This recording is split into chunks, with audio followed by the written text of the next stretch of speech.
Bon dia, amb sabates vermelles de xarol del mestre Xavier Joanals, torna Sota la Bugambília. Soc Josep Bofill i Blanc. Des de casa i sota la Bugambília comença una nova etapa per parlar amb diferents convidats amb els quals procuraré xerrar a manera de banda sonora. En aquesta ocasió, el primer convidat, com és un xerraire acabat i sobretot tenim molta música al seu entorn, doncs de ben segur que ens ho haurem d'agafar de manera tranquil·la. I això vol dir que en el decurs d'alguns programes, a manera de capítols, anirem xerrant amb molta música. És un convidat especial perquè és una mena de 2 en 1. Bé, és l'Antonio Miquel Cerveró, la persona que més bé que ningú coneix el Leslie. Sí, aquell cantant, líder i portaveu de Los Sirex. Què explicarà? De què xerrarem l'Antonio Miquel i un servidor? De ben segur que de moltes coses, atès en té moltes per dir i explicar. Bé, hauré de procurar que aquí, sota la Bugambília, en la versió de banda sonora, puguem tenir una conversa íntima, suau però intensa, i sense fer ús de la nostàlgia, farem repàs a 60 anys enrere per recordar moments clau de la seva persona, del seu personatge, de la seva música, i és clar, si fem referència a la seva música, és parlar de Los Sirex. Però també anirem parlant de l'actualitat, perquè Los Sirex encara estan escombrant moltes sales i escenaris. Espero que la cobertura no em faci la guitza i pugui parlar de manera ben tranquil·la i sense interrupcions aquí sota la Bugambília, doncs a vegades la climatologia fa males passades. Bé, em truco l'Antonio Miquel, però mentre us deixo amb música de ara fa 60 anys, amb Los Sirex.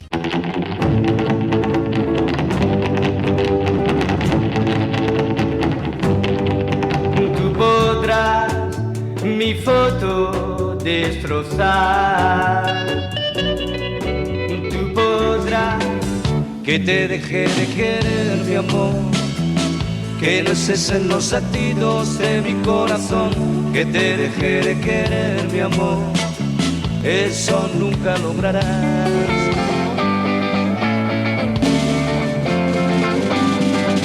Si un día te dijeran que llorando dijera que tu amor me destrozó, yo veré buscando culpable, yo soy de vivir así. Has de ser mi mujer, te daré mi querer. Has de ser mi mujer, verásme.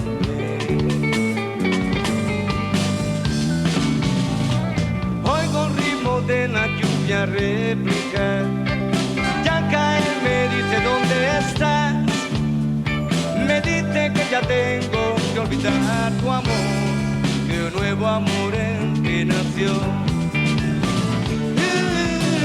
Pudiera ser sencillo, teniendo un martillo, hacer que comprendieras y que eras mi amor.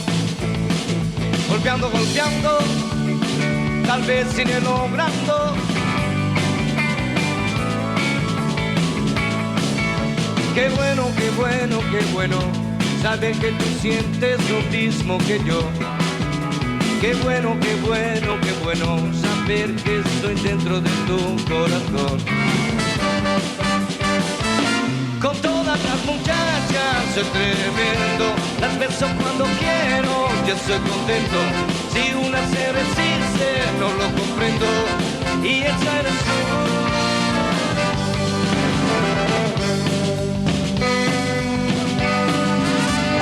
Judy con disfraz, a bailar llegó. Cuando la vi, ella sonrió.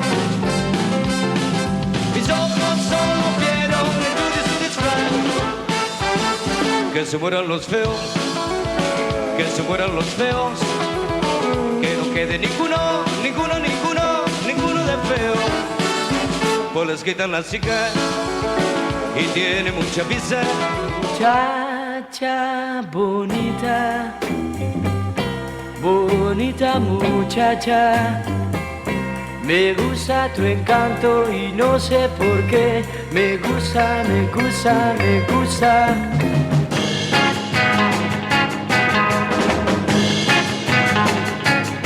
Yo salí de mi casa a las 6,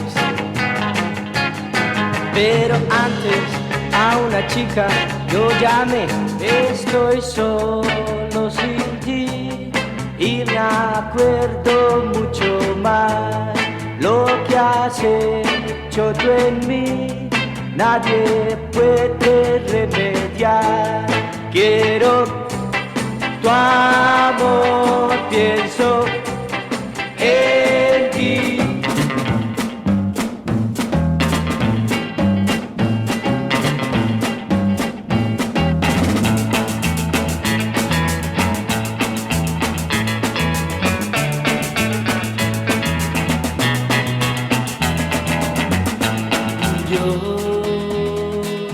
Que te he enseñado a amar,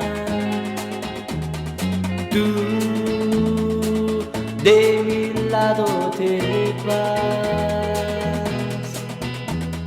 Ay, ay, ay, ay, ay, ay, ay.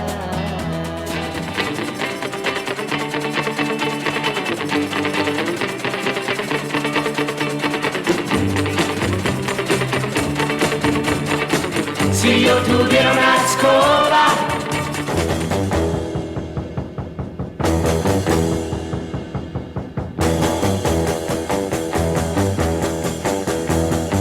he de explicar lo que pasó cuando me iba, me dirigía yo. Los mejores años de nuestra vida fueron años mágicos, es verdad, pero aún nos quedan años para disfrutar con felicidad. Qué fantásticos, qué únicos, siguen en nuestra memoria los recuerdos y la música. Vamos unidos con nuestra historia. Després d'un primer popurri d'algunes de les cançons, versions o pròpies de Los Sirex, és el moment de parlar amb l'Antoni Miquel, la persona que en sap més de Los Sirex i, com deia, del Leslie, el seu cantant i líder. Però resulta que comunica. Mentre espero, però, per tornar-ho a provar, us diré que el popurri, que com a aperitiu ha acabat amb els millors anys de les nostres vides, ho he preparat així perquè, de fet, en el decurs d'uns quants programes sota la bugambilia, a part de parlar de situacions actuals i de què fan Los Sirex després de tants anys dalt als escenaris i enregistrant balades i música rock, doncs farem un repàs a 60 anys d'una música, d'un estil, d'un grup que forma part de la història musical no només de casa nostra, sinó de l'estat espanyol.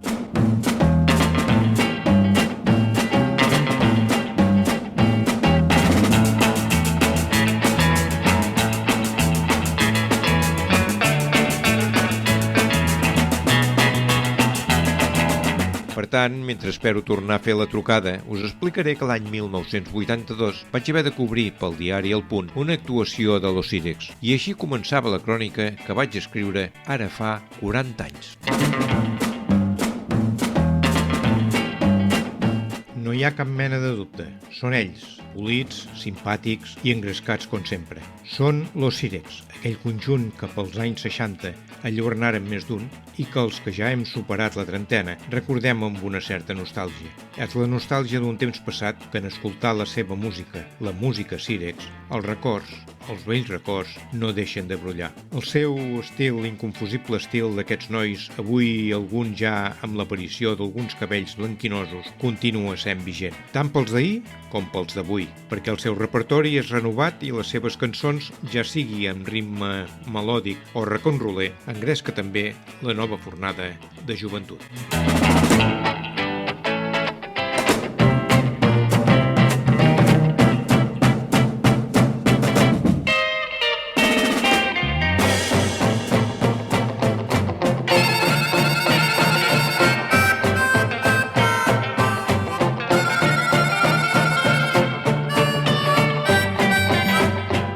d'aquesta actuació que ja tindrem temps de parlar-ne, com he dit abans, en fa 40 anys. Ha plogut molt des de llavors, però alhora la perspectiva de tot aquest temps transcorregut ens permetrà poder fer un repàs de manera més tranquil·la i reposada.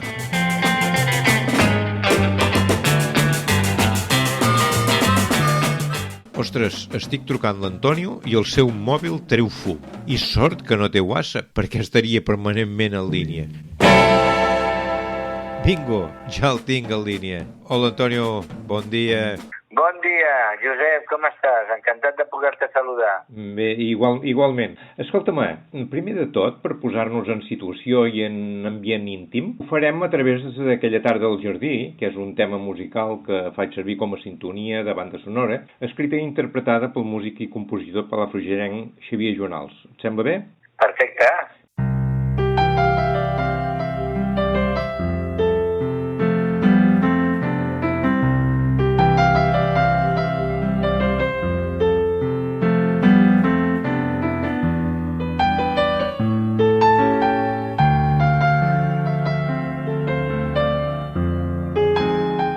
I bé, què? Com anem? Què expliques? Ai, company, Josep, què t'explico? Pues bueno, pues mira, aquí jo estic la mar de bé, i molta gent estarà la mar de bé com jo. Sí. Però bueno, que li tenim que posar voluntat per tirar endavant, pues escolta'm una cosa, pues anar fotent-li, tio, anar fotent-li dia a dia. Antonio, com el recordes l'estiu del 2020? La pandèmia us va fer suspendre molts concerts, no? Pues escolta, nosaltres teníem un any preparat simpaticíssim, però és fàcil de saber i d'entendre, perquè com havien gravat fa ara 3 anys el disc que vam fer amb una quantitat de cançons, unes quantes en català. Sí, el que no es queden lo bailao, no? Sí, el que no queda lo bailao, vull dir que tot això, com totes les coses van endarrere, repercuteix, però resulta que teníem una cosa simpàtica i es van començar a anul·lar actuacions, com li ha passat a tots els artistes, i bueno, i es van quedar, però només en van fer una. En vau poder fer una? Una, el 15 d'agost. A Roda de Barà. A Roda de Barà, la famosa actuació de Roda de Barà, que és allò de que, bueno, que va ser un èxit, i bueno, i és allò de dir, n'hi ha que tirar endavant, i punto pelota. L'actuació de Roda de Barà, que era una actuació que em van dir, la teniu que fer, perquè resulta que tenim els hotels i el restaurant i reserves i tal, perquè no s'havia passat mai això, des de que Luis de l'Olmo feia el de l'Expo, pues aleshores hi ha que fer-la, bueno, i la vam fer. Però a més de l'actuació que vareu fer, tu vas aprofitar el temps xerrant pels descosits quan et varen entrevistar. Em van posar la carxofa de televisió, m'entens, del Canal Blau, en dient-me que qual era el fenomen del Cirex que venia gent de tota Espanya era el Cirex. Dic, home, doncs és una cosa que és fàcil d'entendre. Vull dir, és fàcil d'entendre perquè això és el que passa als Rolling Stones. Vull dir que la gent es ve a veure pensant que potser és l'última, no? Per als anys que tenim. A mi no em falta l'humor negre. Escolta'm, Antonio, ja ara que dius dels anys que teniu, i abans no intentem anar una mica de manera cronològica doncs, dels inicis del Cirex, ja que parles d'anys i parlem d'aquests moments de l'actualitat. Esteu jubilats o en quina situació esteu? Perquè feu molts de concerts, però tots ja heu superat els 70 de llarg. I, ostres, teniu moltes actuacions. O sigui que esteu plenament en actius, no esteu jubilats. Escolta una cosa, Josep. A nivell d'edat estem tots jubilats. Però hi ha una cosa que musicalment estem en actiu. A l'altre dia una mica em deia, i com ho feu això per estar, si esteu jubilats i estem en actiu? Home, és fàcil d'entendre. És a dir, nosaltres paguem el Seguretat Social el dia que tenim una actuació, amb la qual repercuteix diguéssim, el que tenim que pagar per la dia d'actuació, i després, quan fem la declaració de renda, cotitzem aquestes actuacions que hem fet i tal. Ho dic perquè totes aquestes coses la gent a vegades diuen, però aquesta gent està jubilada, com pot actuar? Bueno, doncs hi ha aquests marges i tal. Aviam, els Cirex no ens han jubilat mai. Els Cirex no ens han jubilat mai. Els Cirex comencem amb l'any 60 i no ens han jubilat mai. Han tingut un batxe de l'any 71, el dia de Sant Josep del 71, fins al 78, que van fer el del Cocodrilo, i a partir d'aquí no ens han jubilat mai. Vol dir que si el Cocodrilo que va ser l'any 78, fins a ençà, estem parlant de fa 42 anys que els cires no han deixat de parar. Sí. I de fet en fa 60 des de que va-ho començar. Però, guaita, ara irem entrant en tot això, si et sembla. Anem amb una mica d'ordre, perquè si no ens podem fer mal, que deia en Guardiola. En Guardiola, futbolista, perquè després parlarem d'un altre Guardiola, que també es diu Josep.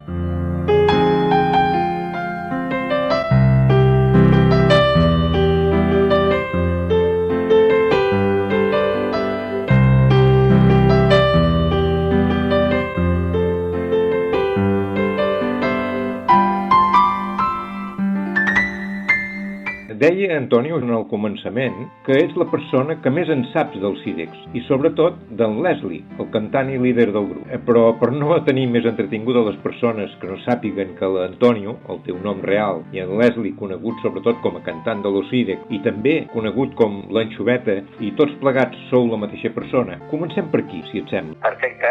Doncs per aclarir conceptes, o millor dit, aquests sobrenoms pel quals se't pot identificar, en pots fer 5 cèntims? Bueno, aviam, Josep, jo em dic Antonio, sí. i Antonio no em diu ni la meva dona. La meva dona diu oye tu. És a dir que el meu nom, amb el meu barri, per no allargar-me, vull dir que el meu pare tenia un mote que era l'Anxoveta.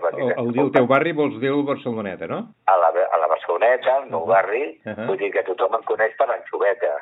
Vale. Però resulta que quan jo entro amb els Cirecs, teníem un nano que era italià, que era amic del grup, vull dir que no era ni mànager ni res, però que en sabia més que ningú. I aquell tenia, com et diria, una visió de futur musical espaterrant. I va agafar i se li va córrer el dia que jo vaig estar, quan van començar amb el Cirecs, va agafar i em va dir, escolta'm una cosa, diu, mira, a Johnny Halliday no es diu Johnny Halliday, a l'Elvis Presley no es diu Elvis Presley, i tu, que et dius Antonio, tenim que posar un nom, diguéssim, impactant, no? I em va dir Leslie. I quan em va dir Leslie, em vaig cagar en la seva mare. I els meus companys, m'entens, es van quedar tots així, tots frustrats, i en plan de conya em van començar a dir Leslie. Aviam, per què tenia que dir Leslie quan em deien a l'Anxoveta?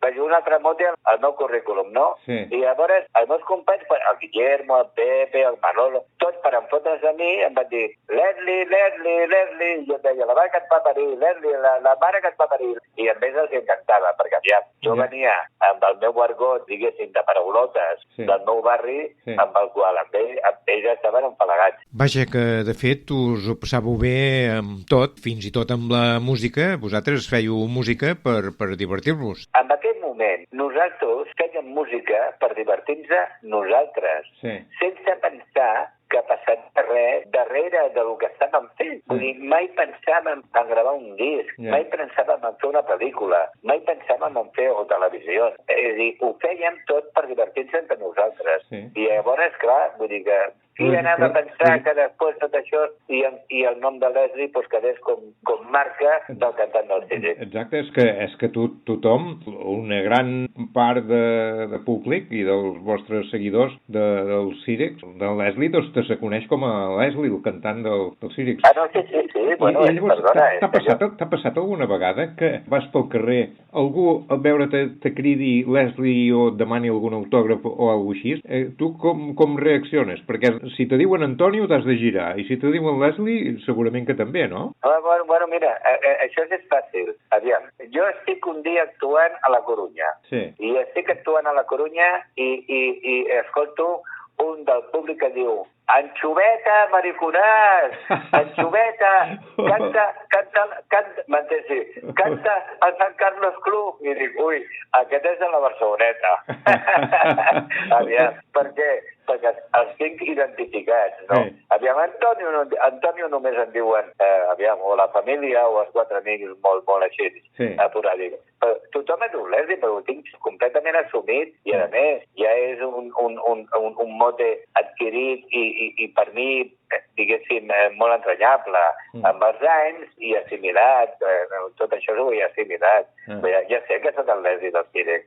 Aviam, m'ho va fotre un tio i soc el Leslie del Círex. I llavors, quan em parlen de mi, el Leslie, la premsa i tot, i la ràdio, el Leslie. I una vegada, el Leslie de los Círex. Però és que ja és allò de dir, el Leslie, vull dir que amb els programes de ràdio, hola Leslie, jo ho tinc super assumit. Assumit i adquirit i respectat. Vull dir que amb el sentit que amb el Sant ja dic que faig hasta carinyet. Esclar. Sí. No, és que de fet sona bé, un nom artístic que sona molt bé, Leslie, no? Aquell nano era anticipat. Jo quan em va fotre l'Em pensava que fotia el nom d'un gos. Després em vaig enterar qui era el Leslie Howard, la Debbie Caron, i tal, és un nom unisex, i després quan veus ara la tele i veus tota la gent, hi ha 40.000 Leslies, vull dir que no és el dia més entranyable de la meva vida és quan em ve un seguidor del Círex i tal, que li havia fotut el meu fill de nom Leslie. I vaig dir, hòstia, tio, però tu saps el que fos? Diu, hòstia, només faltaria. Lo encantat que estarà quan es faci gran de tindre un nom puntual, peculiar, simpàtic, afable, m'entens? I amb una vocalització perfecta. Dic, bueno, si tu estàs content, doncs escolta, fota-li Leslie, no? Vull dir que molt bé. Són aquelles coses de les anècdotes de la vida, no? Escolta, Antoni, sé que t'enrotlles molt i bé, i tal com estem comprovant, però tenim moltes coses per dir i explicar, tu, vaja, sobretot. Jo intentaré preguntar, però hem de procurar que cada capítol o programa dedicat a l'Ocirec, en les vostres diferents etapes, tingui una durada de 55 o 60 minuts, entre paraules i música. Per tant, no sé si avui, en aquest primer capítol dedicat a l'Ocirec...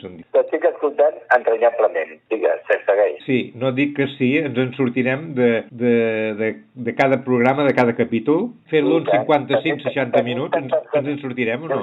Tenim tantes coses que aplicar, que aplicarem moltes coses. Ara, per poder intentar saber-ne quelcom de tu i per situar-nos en una època que molts dels qui ens escolten encara no hi eren, ho farem amb música popularitzada l'any 1955, interpretada per Tennessee Ernie Ford, va ser número 1 als Estats Units d'Amèrica. És una cançó, Sixteen Town, que aquí, i en castellà, 16 tonelades, la van enregistrar el mític cantant català José Guardiola. De moment, escoltem la versió de José Guardiola i després veurem quina és la teva relació d'aquesta cançó, 16 tonelades, i amb qui la canta, en José Guardiola. Yo soy un pobre paria minero soy, con mi azadón y mi palanatí. Y un día gris sin aurora y sin sol, dispuesto a luchar a la mina, fui cargar 16 tons y descargar. Es tu misión, viejo, hay que aguantar. Tu recompensa, pobre, ya la tendrás. Cuando hecho polvo descansarás ya.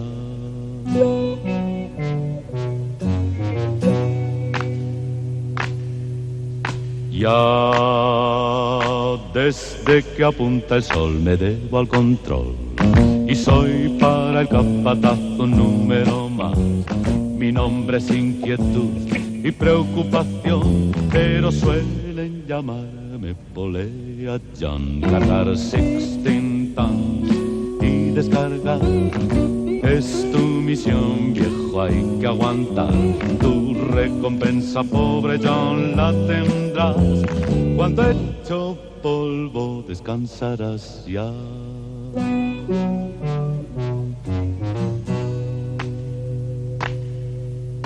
Fue tu vida negra y dura, pobre John. Tal vez dirán los que verán mi funeral, y el jefe dirá, fue un valiente corazón luchando hasta el final. Cargar 16 tons y descargar es tu misión, viejo, hay que aguantar. Tu recompensa, pobre John, la tendrás. Cuando hecho polvo descansarás ya.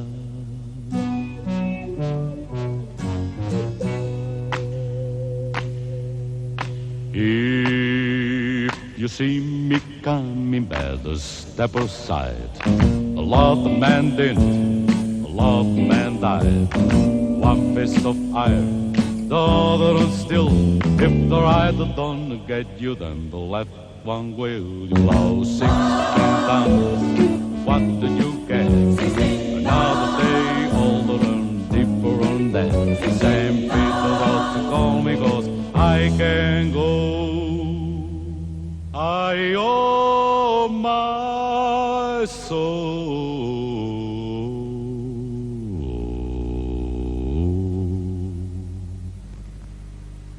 the company store.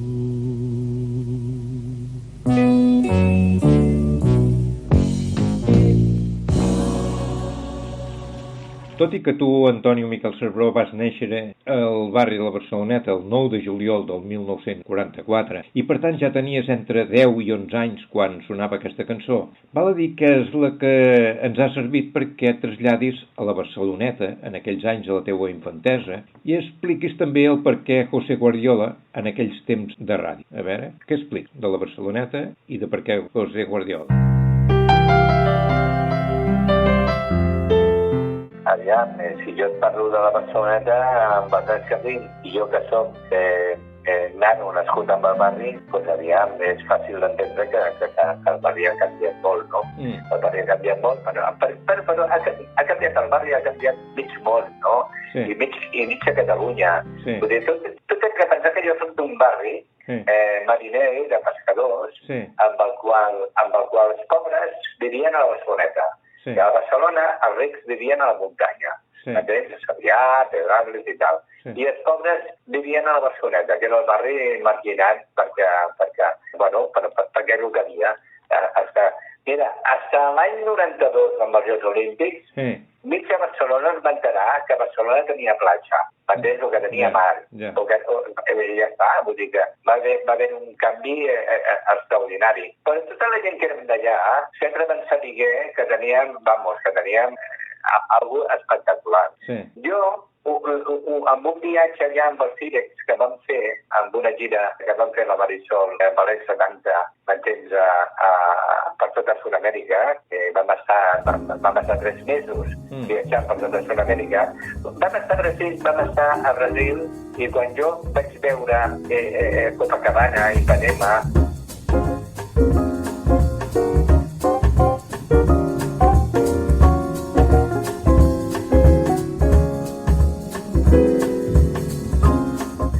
vaig dir, ostres, la Barceloneta. I el Guillermo, que ja era soci de Connotació Barcelona, deia, hòstia, si la Barceloneta està fet una merda, que algun dia això canviarà i la Barceloneta serà millor que tot això. I no m'he equivocat. Per què no m'he equivocat? Perquè jo ja sabia que vivia en un barri espectacular, espectacular amb el sentit de que, home, tu saps el que és viure en una ciutat com Barcelona i viure davant del mar?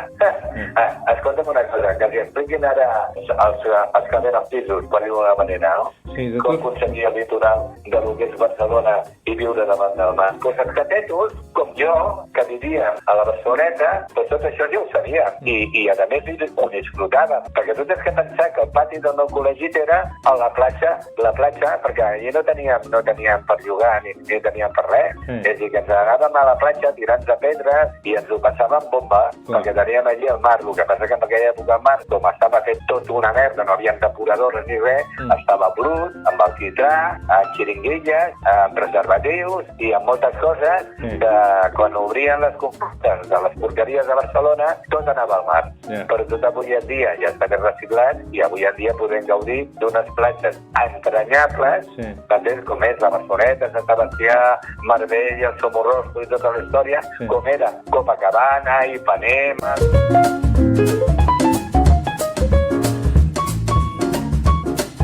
Leblon i tota la història, amb la qual avui en dia tenim que estar contents i orgullosos que tot això s'ha recuperat. Sí, de totes maneres, no ignores una mica aquell ambient, aquell caliu dels restaurants i que tu justament, després ja de gran, em vas tenir un que es deia Restaurant Catalunya? Josep, tot això és un món, aviam, és tornar una altra vegada aviam, jo no soc nostàlgic, perquè vinc al present, però n'hi ha que reconèixer que hi ha una època i una etapa de la història de Barcelona amb la qual aquests xiringuitos que havien a la Barceloneta, allò era entranyable. Aquests xiringuitos que tothom que venia de fora, la primera visita que feien abans d'anar a veure la Sagrada Família era anar a veure els xiringuitos a la Barceloneta, perquè aviam, la Sagrada Família era entranyable, m'entens? Però els xiringuitos era la part, diguéssim, gastronòmica. Anar a menjar-te una paella, una sarsuela, aquests plats que quasi avui en dia estan m'entens, mig oblidats, no? Que totes aquestes coses, suquets mariners, totes aquestes coses, doncs allà en el barri teníem havia un ambient espectacular. Tens que pensar que tots els pendons que existien en aquell moment, tothom passava per la Barceloneta. Vull dir, tu no venies un dia a casa, quan parlo de Catalunya, amb els anys que vaig estar jo, tu no venies un dia a dinar a casa i que no et trobessis que hagués noms entranyables de gent, m'entens, popular, que en aquell moment estaven a tot. Per què? Perquè era un puesto simpàtic, estava a Casa Costa, al Pinxo, les Dos Hermanes, al Catalunya, al Costa Sur. Vull dir, estem parlant d'una sèrie de restaurants que van fer que la ciutat de Barcelona tingués un com es diu? Un prestigi, un referent. No, sí, un prestigi, diguéssim, de la cuina popular de marinera de la ciutat. Sí. Escolta'm, una cosa, però jo he parlat també i hem escoltat la cançó 16 tonelades interpretada per en José Guardiola, i això és perquè per tu representa quelcom, no? Aquesta cançó i aquest cantant. Mira, el Josep Guardiola per mi és com un pare musical, per dir d'una manera, i per moltes coses. Mira, van haver-hi una sèrie de gent important fa uns anys, abans que nosaltres, diguéssim. Són els anteriors a nosaltres. El Guardiola, el Caldó, el Rudi Ventura, una sèrie de gent que van fer que aquest país musicalment estigués a dalt de tot. Nosaltres, els Cirex, amb 19 anys, vam fer una gira amb el Josep Guardiola per tota Espanya. Teníem 19 anys. Si t'explico qui era el cartell de la gira, era Josep Guardiola, que va fer. I estava la Dita Torelló, los Cirex, los hermanos Calatrava, el Santi Sanz de presentador. És dir, una gira d'aquella que tu dius. Lo millor que hi havia en aquell moment. Bueno, quina passada. I van fer una gira per tota Espanya, una gira que va durar quasi 2 mesos i mig. Van passar tots els Nadals a Extremadura i amunt i avall. Van començar de Barcelona tirant cap a València, donant la volta per Andalusia, pujant cap a dalt per Extremadura i tirant cap a Castella i després arribar fins al nord.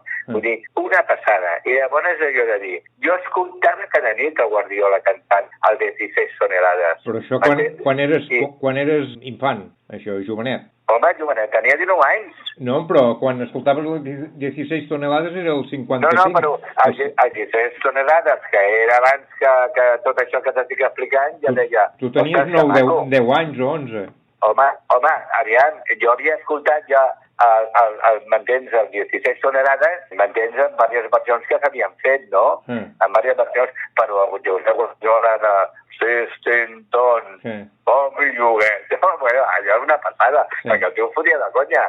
Vull dir que molt bé. Vull dir, tens que pensar que aviam, hi ha un 16 tonelades important en la vida de la música, que és els Splatters, no? I d'aquí, segons va dir el Josep Guardiola, va treure ell la seva versió de fer el baix que feia, m'entens, el cantant dels Splatters, m'entens, feia aquesta versió de la veu baixa que feia Guardiola. Molt bé, escolta, molt bé.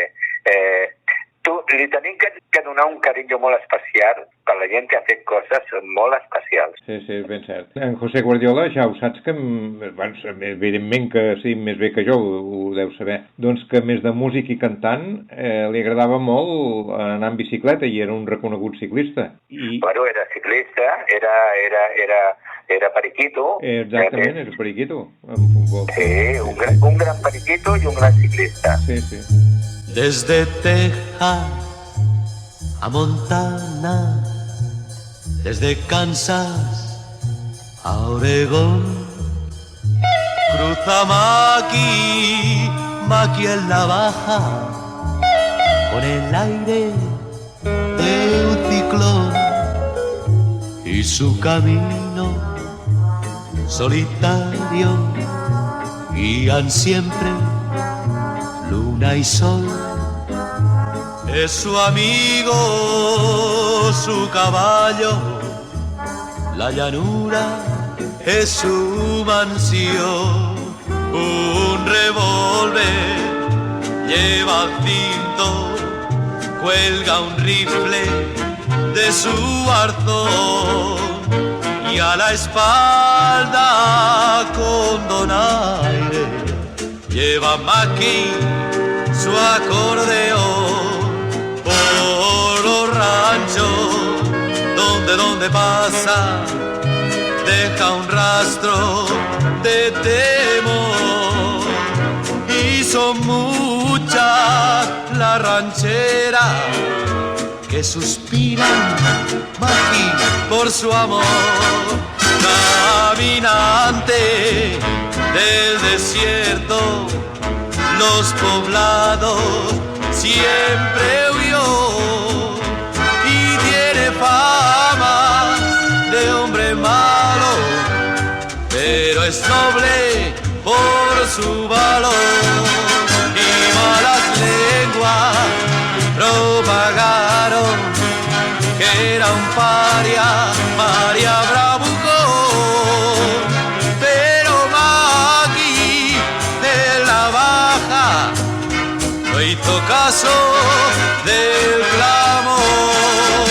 Y una noche que hasta Dallas el cariño de su amor le llevó un caballo sin jinete al desierto.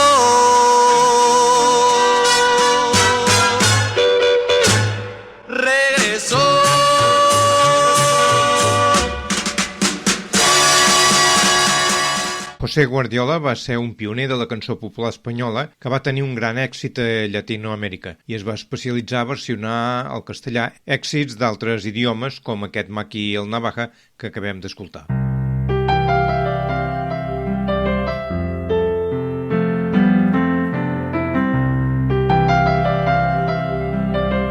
Antonio, tornem a la teua infantesa. Tinc entès que a l'escola no t'agradava massa estudiar. En canvi, sí que t'agradava i tenies molta traça a dibuixar i que vas tenir el suport d'un professor que et va encoratjar perquè dibuixessis. És cert, això? Pues sí, pues és veritat. Aviam, jo quan anava a l'escola, el profe, aviam, quan tu vas a l'escola i tens la sort de tindre un profe que te'n recordes el nom, sí, perquè hi ha molta gent que ha estudiat i no se'n recorda el nom dels profes. Sí. Jo me'n recordo el nom del profe d'Andrés Catà, que era el professor que va treure de mi tot el millor que jo tenia dintre.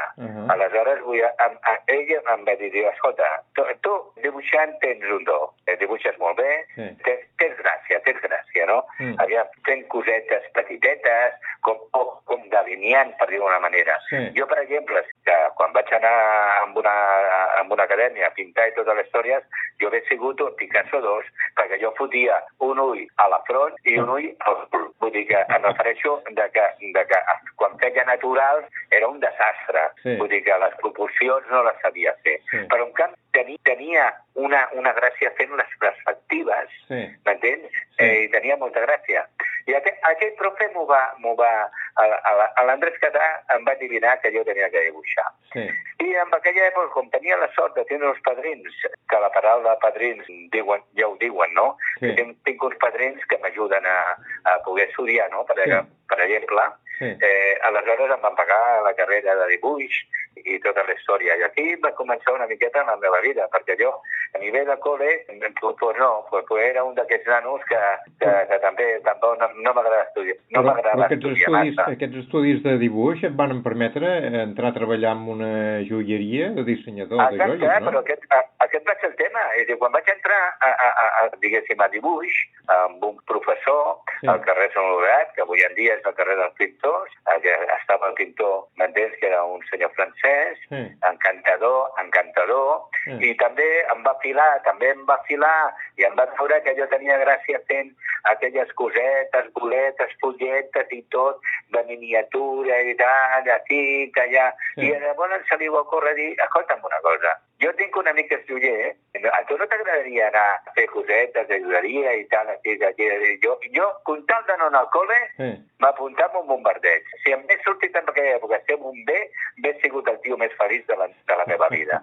Però el profe em va dir i tal, i em va presentar, m'entens, amb un tal senyor Ballarri, que tenia una joieria artesana, m'entens, artesana, amb el qual li vaig anar, volem dir, aquests fa virgueries. Tenia una clienta que potser volia unes resarracades, allò, el famós tulló, no?, per exemple, que és la perla i el brillantet i tal qual, un anell o tal, aquí, o amb unes cadenetes, amb unes històries, i llavors em deien, aviam, què faries tu aquí? I jo començava a fer les meves fulletes, les meves històries, i llavors tot això ho dibuixava. I aleshores, doncs pot ser simpàtic, pot estar maco. I llavors aquí vaig començar. Dic una cosa, vaig ser el tio més feliç del món treballant amb 14, 15, 16 i 17 anys, fins que me'n vaig anar a Calella de la Cosa a punt de fer 18, perquè vaig tenir que demanar un permís patern perquè encara no el tenia, treballant de joier, perquè jo, és que m'apassionava. El que feia jo... Eres creatiu. Aviam, jo creatiu. Jo sóc un d'aquells que quan m'entens a Itàlia, sóc un fan del Ponte Vecchio, on estan aquelles famoses joieries artesanes, casolanes, on la gent encara treballa dia a dia fent les cosetes, perquè tot això avui en dia s'han anat tota la merda, avui en dia tot és injecció, avui en dia fan anells i en fan, aquest anell està bé, sí, però ha de ser 40.000, i tot allò de lo que és la creació, del disseny i tot, és una cosa d'aquelles que s'ha quedat obsoletes, no? Jo vaig tenir la sort de viure a l'època de la creació. Com tantes coses de la nostra vida, ha canviat, no? Ha canviat. Vaig ser molt feliç fent de joier, que m'encantava, estudiant pels matins, per la tarda tota la història, fent i mira, i quan vaig començar amb els 18 anys, que ja vam estar el primer any a Calella de la Costa, i quan ja tornàvem i a l'hivern ja actuàvem al Sant Carlos, per guanyar 40 duros, per poder guanyar 40 duros per poder ajudar la família. Yo salí de mi casa a las 6, pero antes a una chica yo llamé, y a las 7 en San Carlos me cité. Usted dirá lo que puede haber allí. Es un club muy pequeño, pero bien. Y la gente se divierte con el chef. Venga niña, vamos, que ya nos esperan. Quiero divertirme y gozar con mis amigos, sí. Divertirme, esta tarde ser feliz. Pues tan solo espero que me den las 7 para presentarte a todos mis amigos, pues a ti nunca te han podido ver. Sí, a las 7.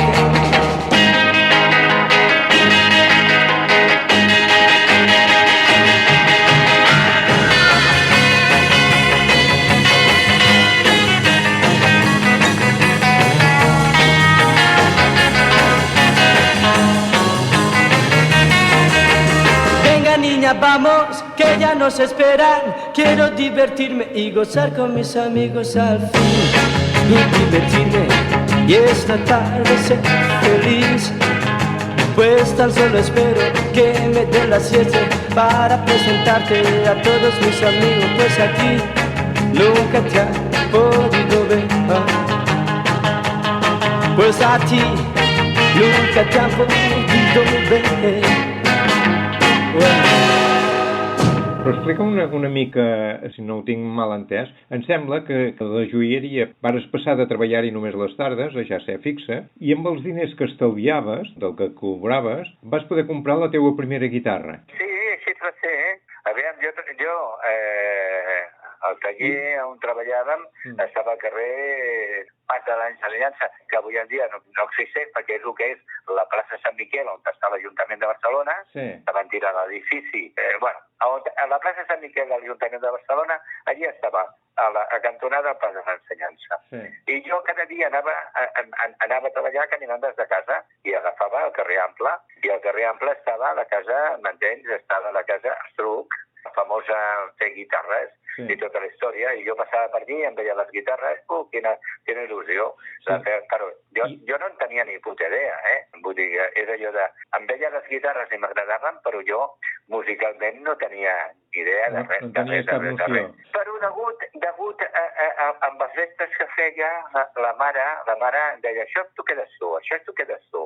Jo els hi donava la setmanadeta, però potser els dissabtes per la tarda anava a obrir la porta del taller perquè vinguessin les clientes i tota la història, i jo estava per allà i em donaven la propineta. I amb aquestes propinetes, que vaig agafar 40 durets allò a ahorrar, i vaig veure la guitarra i em vaig comprar la guitarra. Però sense tindre ni idea de res. Sí, però aquesta guitarra va servir perquè amb amics del barri vareu fer un primer grup musical, no?, que es deia Meteor. Bueno, aviam, així, Josep, així va ser. És a dir, jo em compro en 15 anys era, em compro una guitarra i em compro una guitarra i me'n vaig a casa i començo a fer soroll, però ni idea, ni sabia on posar els dits, ni on posar res. Però jo, la il·lusió, no?, de començar a tocar aquí i allà. I amb els 4 col·legues del barri, els 4 amiguets, amb l'altre, amb aquí i allà, comencem a tocar la guitarra i a fer les cosetes aquí i allà, i va ser quan es va començar a dir, anem a fer un conjuntet i tal. I primer vam fer una cosa que imitava una miqueta Torquato los Cuatro, que feia allò que aquella cançó de Guarda que Luna, m'entens? Que va ser on vaig debutar a l'Acadèmia Trilla, una acadèmia que havia al carrer Ganteria, davant de l'antic Celeste, i allí eren els 4 amics que tocaven la guitarra i tal. Llavors jo em vaig donar compte que tocant la guitarra era el pitjor. I per això em vas posar a cantar. Però cantant era el menys dolent, ¿vale? Llavors va ser quan vam muntar ja el conjuntet, m'entens, que es van dir Los Meteors. Però aquí ja tocàvem guitarres elèctriques ja. I tu cantaves? I jo cantava, però no tocava la guitarra. El que tocava la guitarra era fatal, vamos. Però tot això ho fèieu per divertir-vos en aquell moment? Escolta, tot això era per divertir-nos, per passar-nos-ho bé entre nosaltres. Qui anava a pensar que la vida duraria tantes voltes? Escolta, allò està dia a dia, passant-nos-ho bé, riure, passant-nos-ho bé i punto pelota. I ja està. I degut amb això vam fer a Ràdio Barcelona... Sí, escolta'm, Antonio, això m'ho explicaràs ara, però per situar-nos una mica més en aquella època, resulta que era un temps que l'Elvis Presley cantava Amor meu, no m'importa, i que va ser una de les poques cançons a les quals l'Elvis va cantar tocant la guitarra baixa. Imagina't, l'escoltem i després continuem i m'expliques tot això i així ens situem més a l'època. Que maco! You don't like crazy music, you don't like rockin' bands, you just want to go to a movie show and sit there holding hands. You're so square, baby, I don't care. You don't like a hot rod racing, driving late at night, you just want to bike that's nice and dark, you just want to hold me tight. You're so square, baby, I don't care. You don't know any dance steps that I knew. No one else can love me like you do. I don't know why my heart beats, I only know it does. I wonder why I love you, baby. I guess it's just because you're so square. Baby, I don't care. Baby, I don't care.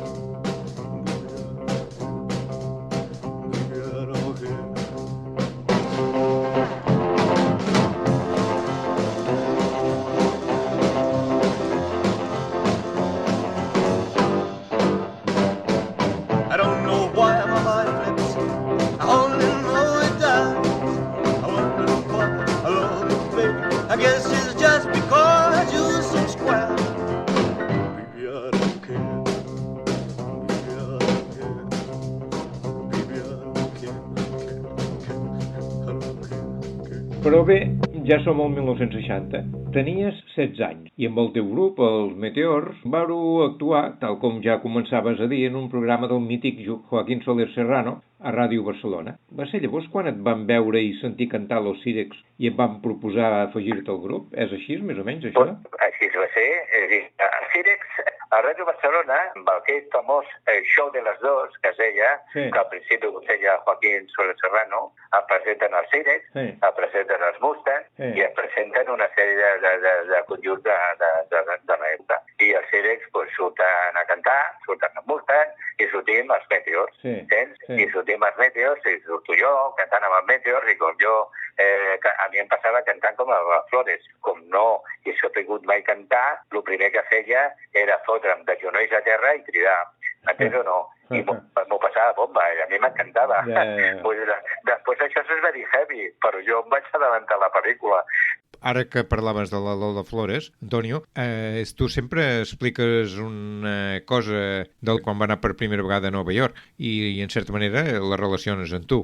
Hi ha una història molt maca quan la Lola Flores va anar la primera vegada a Nova York al Madison Square Garden, i la crítica que li van fer va dir ni canta ni baila, però no se pierde, sents?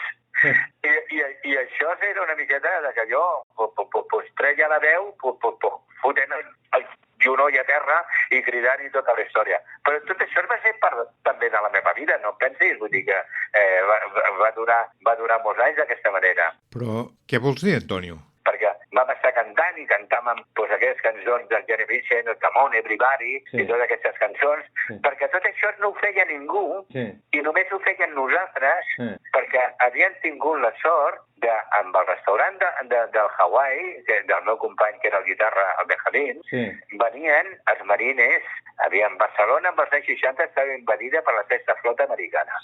I els nanos aquells de la sexta flota, que tenien el conjuntet, que feien festes, i llavors amb aquelles festes i amb aquell restaurant, que és a més on ensayàvem, de la casualitat que vaig veure per primera vegada el meu primer conjunt de rockabilly. I allí veies els nanos cantant i sobretot escoltar les cançons de que aquí no s'escoltaven, el Come On Everybody i del Jerry Lewis. You shake my nerves and you rattle my brain. Too much love drives a man insane. You broke my will, but what a thrill. Getting in this gear wreck is just quitting balls of fire. I let the love all I thought it was funny. You came along and you moved me, honey. I've changed my mind, looking fine. Goodness gracious, quitting balls of fire.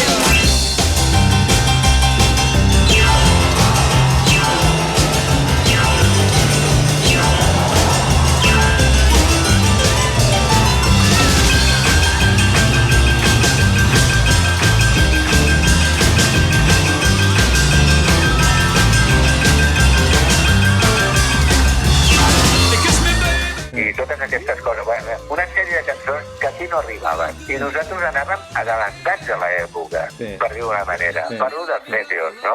I què passa? Pues em van donar els Sirex i pues molt bé.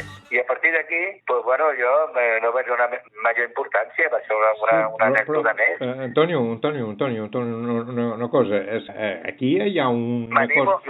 M'animo i me'n vaig. Sí, i és que aquí en aquest moment, en aquest programa del mític Joaquín Soler Serrano a Ràdio Barcelona, que els Sirex et varen sentir cantar, tu estant amb Los Meteors, però resulta que el cantant de Los Sirex en aquell moment era en Santi Carulla, que després se'n va anar amb els Mustang. Vale, què passa? Que resulta que els Mustangs era un trio de guitarres i feien shadows. I ja està. I per coses de la vida, Santi Carulla amb els Sirex, això t'ho explicarà millor ell que ningú, van fer debut i despedida en el sentit que van anar a actuar a Castelldefels, no sé si era el Tropical o el no sé quan, una sala de festes, m'entens? I van anar als pares i quan es van veure que allí hi havia dones que fumaven molt, van dir, això s'ha acabat, i punto. I els Sirex es queden sense cantants, queda el Santi, perquè els pares van dir que aquest ambient, diguéssim, aquest ambient canalla, doncs que no els interessava. I llavors ho va deixar. I a mi em continuaven, el Manolo no parava de trucar-me, i a mi no m'interessava, perquè jo estava bé amb el meu company, amb els Meteors. El que passa que els Meteors estaven més pendents de les nòvies que de la música, perquè amb aquest, aviam, el problema gran que va tenir amb aquella història van ser les milis i les nòvies. I les nòvies, doncs era jo que estaven a les nòvies, i jo, que a les nòvies també m'agradava, però la música m'agradava molt. I jo el que volia era cantar, passar-m'ho bé i divertir-me amb la música. I em trobava que anaven allà i no estaven, i un dia no venia un a un, l'altre venia l'altre, i tal, i allà. I com el Manolo dels Cires no parlava de trucar-me, ven a estar con nosotros, el ensayo y toda la historia, que te lo pasarás bien, i tal, allà, pues va haver un dia que vaig anar. I quan vaig anar, i els vaig dir, ¿sabéis el Pipa Bolula? I em diu, hombre, y tanto. Dice, ¿ah, sí? Pues seguirme. I començo a cantar el Pipa Bolula, m'entens? I començo, Pipa Bolula, però a tota mala llet. Pipa Bolula, she's my baby. Bam, bam, boom, bam, bam, bam, bam, to the boot, oh, boot, to the boot, oh, boot, to the boot, oh, boot, to the boot, oh, boot, to the boot, oh, boot, oh, bam, bam, boom, bam, bam, bam, bam, I got it. Vaig quedar al·lucinat i jo vaig dir, hòstia, aquest tio foten de puta mare. I ells van dir, hòstia, aquest s'enrotlla de conya. I em vaig donar compte de que aquest podia ser el meu conjunt i ells van donar compte de que jo podia ser cantant. Però tot això seguim pensant que només era per divertir-se. Sense pensament de que anirien a actuar ni aquí ni allà, menys que gravaríem un disc, menys que faríem alguna pel·lícula, menys que faríem res del que la vida després ens va donar. De fet, de totes maneres, fa 60 anys que et diverteixes dels escenaris, eh? Bueno, tota una vida llarga, escolta'm una cosa, jo només tinc que agrair la sort que he tingut de poder disfrutar el que he disfrutat. Perquè, escolta'm una cosa, quan surts a l'escenari i comences a cantar i veus que sona de conya, perquè a la primera època el sonar malament, el que no s'escoltava, tot això ho han patit com tots els artistes de la meva generació. Però ara, quan surts a actuar, que toques la primera nota i veus que sona de conya, que la gent t'escolta, que tu t'escoltes i que tot està a la perfecció, sortir a l'escenari i treure l'adrenalina i la mala llet i tot el que puguis tindre dintre, això no té preu. No té preu. És un do que tenen els artistes, m'entens? O la gent que fa teatre, o la gent que fa, m'entens, X, m'entens, a nivell cultural. Però això no té preu. Els artistes, quan treus la bilis, aquesta que tens a dintre, cridant i aplicant, i això i l'altre, és una passada. I una passada, però de temps, serà si no ho deixem aquí per avui. Per tant, amics, coneguts i saludats, fins aquí el primer capítol dedicat a aquest mític conjunt de casa nostra que va actuar arreu del món. I és que ja són 60 anys amb Los Cirex. Us deixo amb un dels primers temes que varen enregistrar, Siempre te retrasas. Adéu-siau, fins la setmana vinent, sota la bugambilia. Si quieres que te espere en la oficina, no tardes un minuto a la salida. Siempre me haces igual, no me hagas esperar. Oh sí, solo a casa iré sin ti. Si te retrasas siempre a la salida, y son tontas las excusas que me das. A mí eso ni hablar, no me hagas esperar. Oh sí, solo a casa iré sin ti.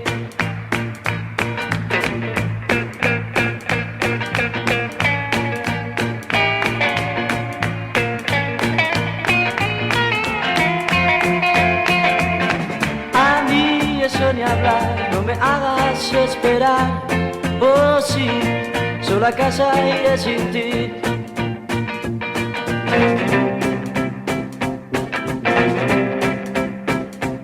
El día que quedemos a una hora y por casualidad tú vinieras, feliz sería yo hazlo pronto, por favor. Oh sí, ir a casa junto a ti.